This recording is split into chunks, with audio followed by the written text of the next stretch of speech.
Desa Kemeranggen yang awalnya merupakan hutan belantara, dibuka menjadi sebuah dusun, oleh Kiai Merangi.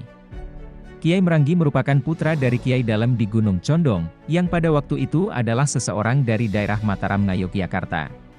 Beliau mengembara mencari penghidupan karena terdesak oleh tekanan dari bangsa Belanda, dan pada akhirnya sampai di daerah ini. Kiai Dalem membuka lahan dan tinggal di sebelah timur dari sungai, Desa Gunung Condong. Sedangkan putranya Kiai Merangi membuka lahan dan tinggal di sebelah barat dari sungai, Desa Kemeranggen. Nama dukuh tersebut sesuai dengan nama Kiai Merangi, yang pekerjaannya adalah membuat warangka, tempat keris. Kiai Merangi, hingga usia lanjut tidak memiliki keturunan. Oleh karena itu, di usianya yang tak muda lagi, oleh keluarga dipindahkan ke bagian timur sungai. Beliau pun, hingga saat-saat dijemput ajalnya, tinggal dan akhirnya dimakamkan di Gunung Condong. Ada saat itu dukuh Kemeranggen terdapat pemerintahan dengan lurah yang pertama, Kiai Ragantaka, dengan pusat pemerintahan desa di Lokabaya di daerah Simandung.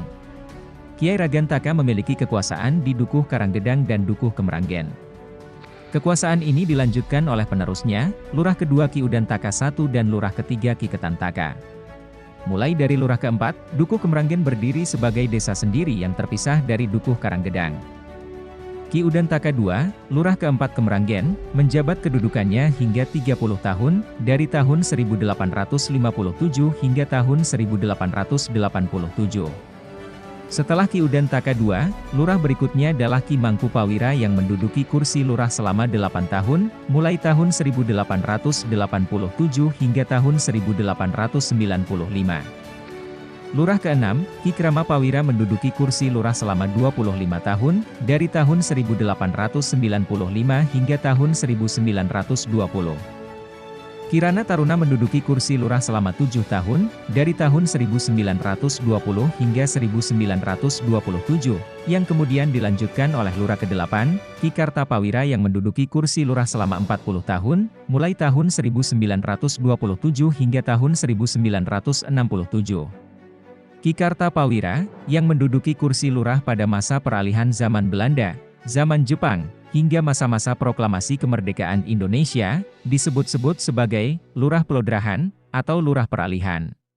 Lurah ke-9, Ki Sudomo yang merupakan putra Ki Kartapawira, melanjutkan kursi lurah orang tuanya selama 22 tahun, mulai tahun 1967 hingga 1989.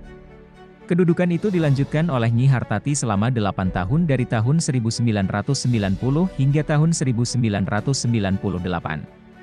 Pada akhirnya, kedudukan lurah ke-11 diduduki oleh Ki Pargono, yang menjabat lurah desa tahun 1999 hingga tahun 2007, dan terpilih kembali sebagai lurah pada periode berikutnya, di tahun 2007 hingga tahun 2013. Untuk sesaat di periode tahun 2013 hingga tahun 2019, kedudukan lurah digantikan oleh Ki Sabdo, tetapi untuk periode tahun 2019 hingga tahun 2025, Ki Pargono terpilih kembali untuk menduduki kursi lurah untuk yang ketiga kalinya. Demikian tadi sejarah singkat Desa Kemeranggen yang kami kutip dari situs resmi Desa Kemeranggen, Kecamatan Bruno, Kabupaten Purworejo. Bila ada kekeliruan mohon koreksi di kolom komentar. Semoga bermanfaat.